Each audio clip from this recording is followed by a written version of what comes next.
Welcome back. In this session, we're turning our analytical lens onto a system we often take for granted. We are assessing democracy's performance.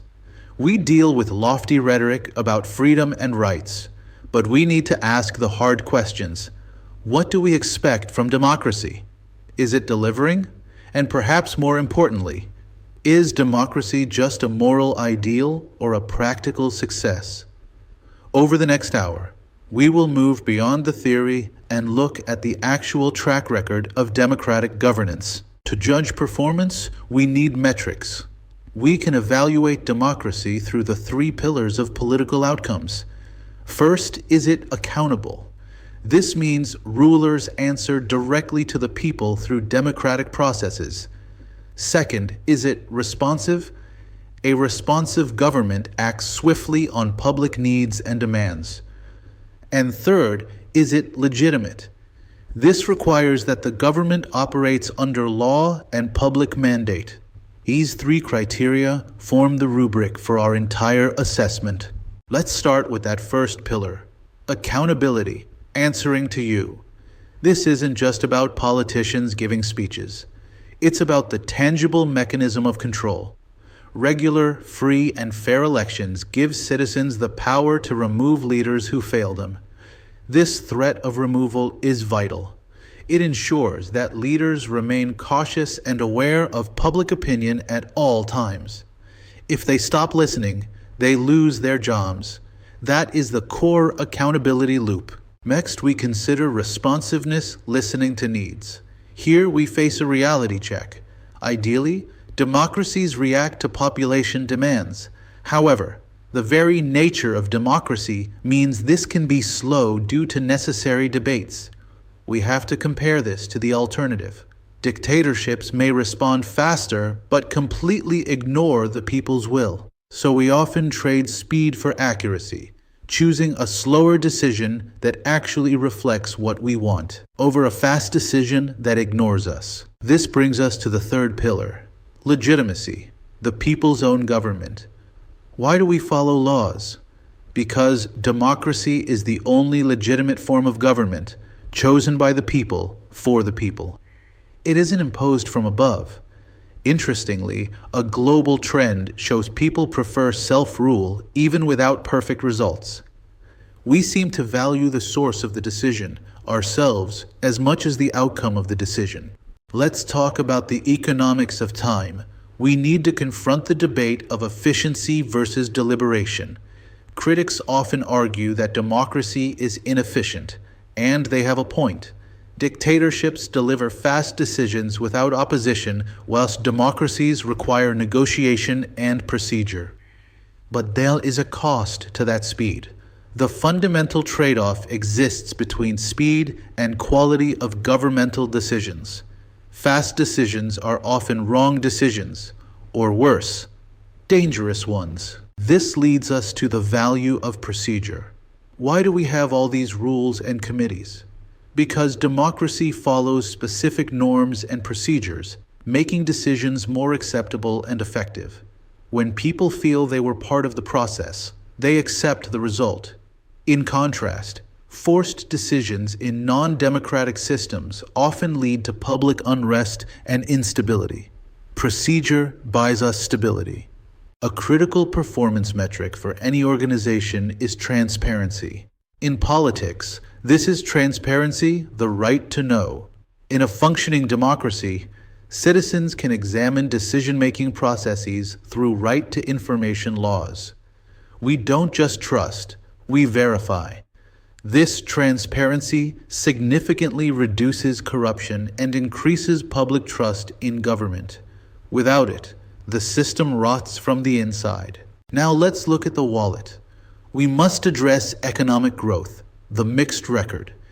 If you expect democracy to automatically make you rich, look at the data. Between 1950 to 2000, dictatorships achieved slightly higher growth rates depending on population and resources. It is a sobering fact. Democracy does not guarantee wealth. However, it performs comparably without sacrificing fundamental freedoms. We pay a small efficiency tax for our liberty. Even if the economy grows, who gets the money? We have to talk about economic inequality. This is a major failing. Democracies often witness growing gaps between wealthy elite and struggling populations. The vote is equal, but the dollar is not. A small number of ultra-rich individuals hold disproportionate wealth, whilst many struggle with basic needs. Democracy has not yet solved the problem of distributing economic power as evenly as political power. This inequality leads directly to the reduction of poverty. It is a paradox.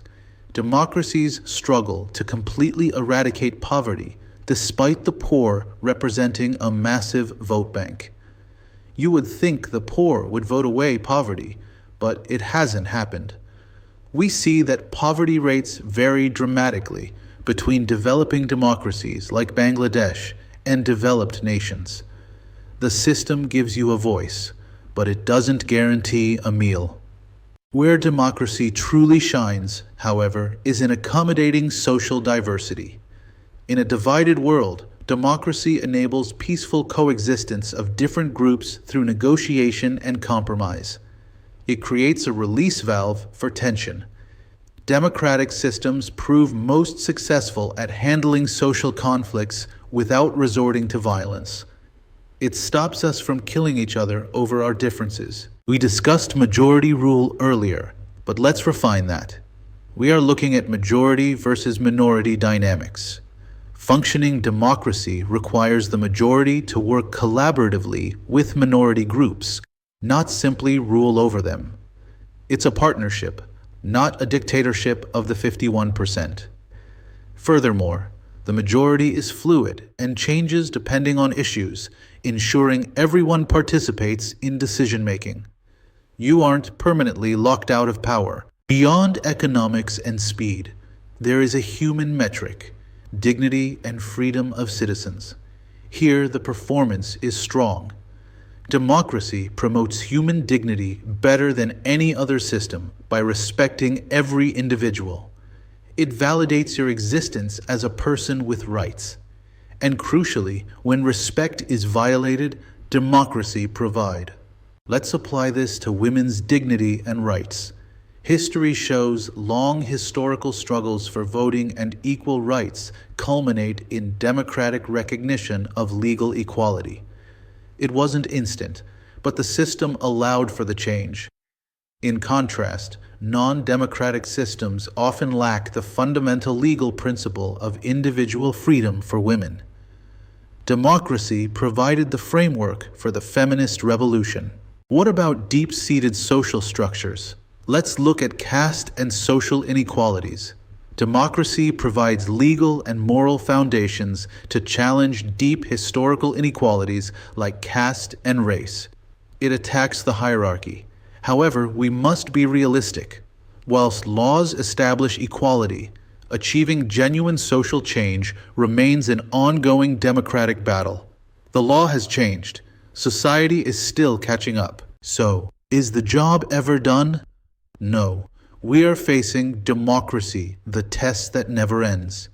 As democracy passes one test, it immediately faces another with evolving citizen expectations.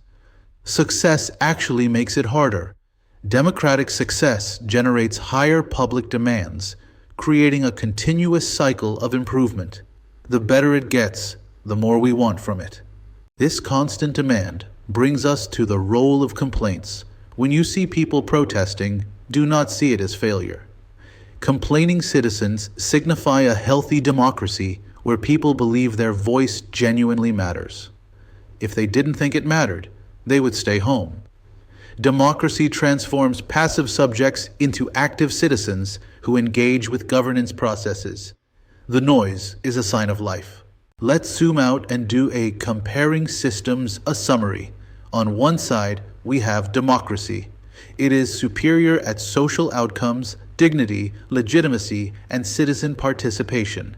On the other, dictatorship. It offers potentially faster decision-making, but risks tyranny, oppression, and human rights violations. The choice depends on what you value more: Speed or humanity? Finally, we conclude with why democracy wins. Despite its slow pace and economic gaps, democracy promotes equality, dignity, and peaceful conflict resolution, whilst allowing mistakes to be corrected. That self-correction is key. It remains a government that truly belongs to its citizens, making it the better choice despite imperfections. It is imperfect, but it is ours. Thank you for joining this assessment of our shared political reality.